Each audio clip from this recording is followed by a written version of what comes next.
ख्रीस्त में प्रिय माता पिता भाइयों एवं बहनों, सामान्य काल के 22वां सप्ताह में आप सबों का स्वागत है।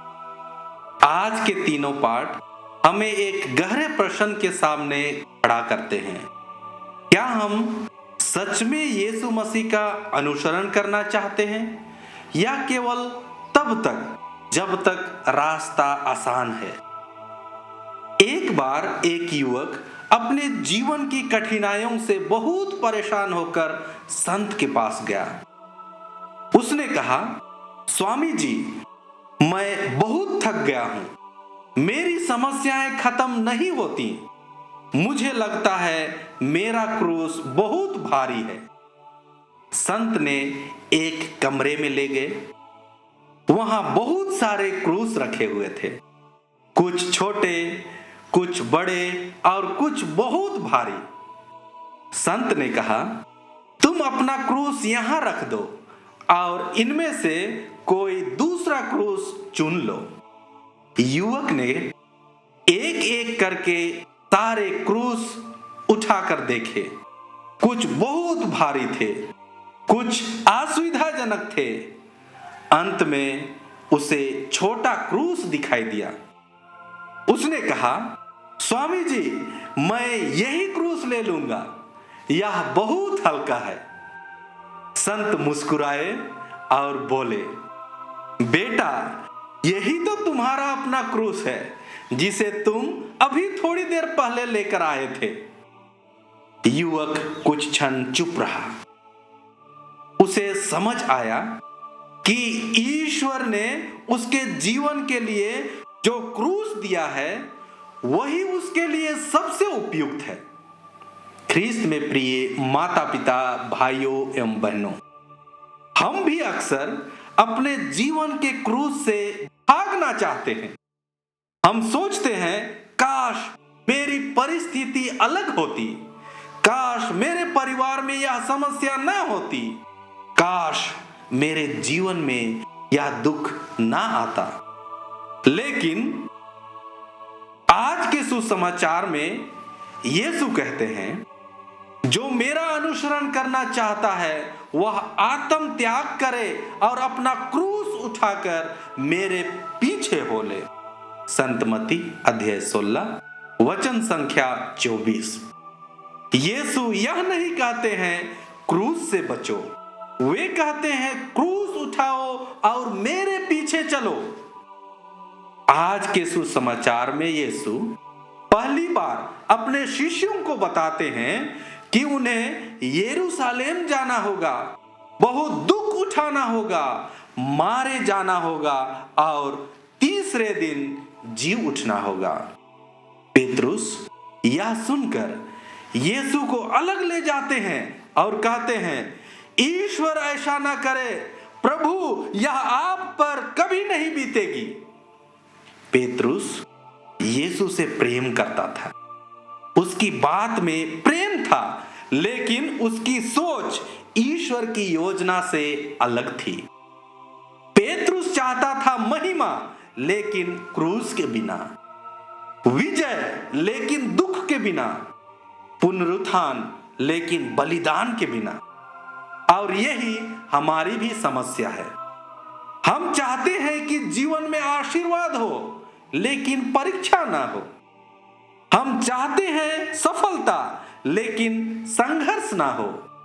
हम चाहते हैं पुनरुत्थान, लेकिन क्रूस ना हो।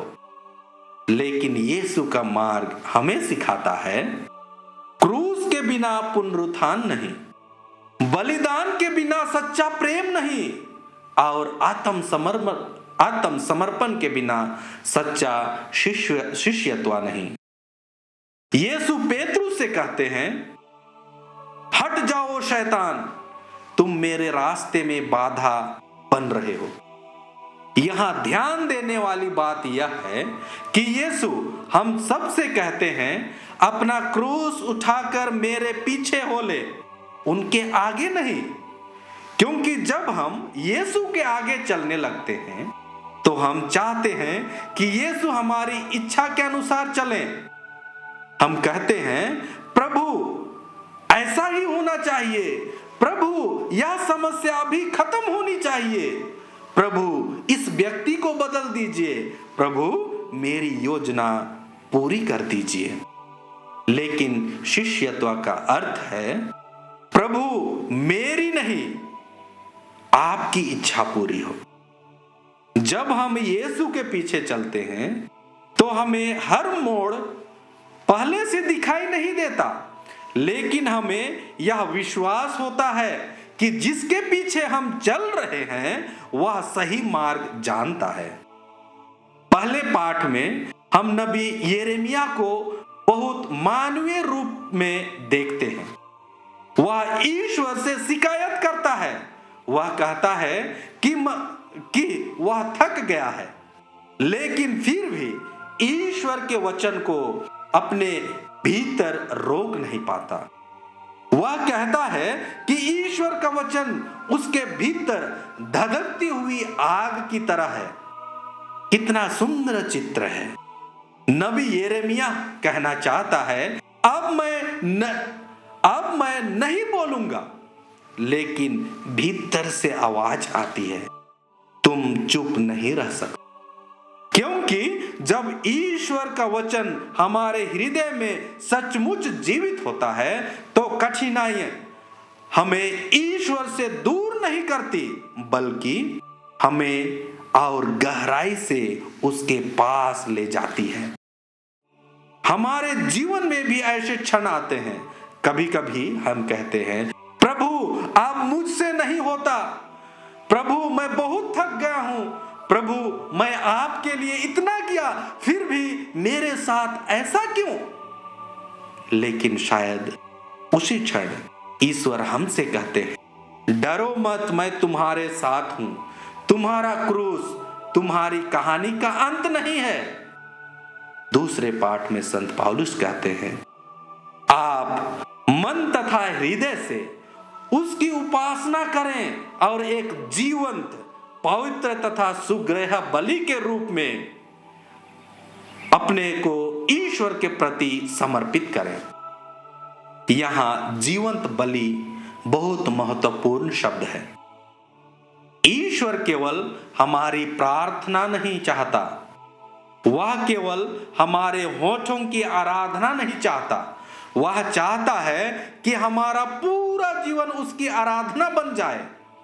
हमारे परिवार द्वारा उसकी आराधना हो, हमारे काम द्वारा उसकी आराधना हो, हमारे सेवा भाव द्वारा उसकी आराधना हो, हमारी क्षमादान द्वारा उसकी आराधना हो, हमारे धैर्य द्वारा उसकी आराधना हो, हमारे दुख द्वारा भी उसकी आराधना हो सकता है। जब एक माँ अपने परिवार के लिए बिना शिकायत सेवा करती है, वह जीवंत बलि का प्रतीक है। जब कोई व्यक्ति चोट मिलने के बाद भी क्षमा करता है, वह जीवंत बलि का प्रतीक है। जब कोई अपनी सुविधा छोड़कर दूसरों की मदद करता है, वह जीवंत बलि का प्रतीक है। जब हम जानते हुए भी सही काम चुनते हैं, जबकि वह बहुत कठिन है, वह जीवंत बलि का प्रतीक है। आज हम सबसे यीशु बहुत गंभीर प्रश्न पूछते हैं, मनुष्य को इससे क्या लाभ यदि वह सारा संसार प्राप्त कर ले लेकिन अपना जीवन ही गंवा दे। संत मत्ती अध्याय 16 वचन संख्या 26। आज की दुनिया हमें लगातार कहती है सबसे अधिक कमाओ, सबसे अधिक प्राप्त करो, दूसरों से आगे निकलो, तब तुम्हें लोग पहचानेंगे। लेकिन यीशु पूछते हैं और तुम्हारे आत्मा का क्या।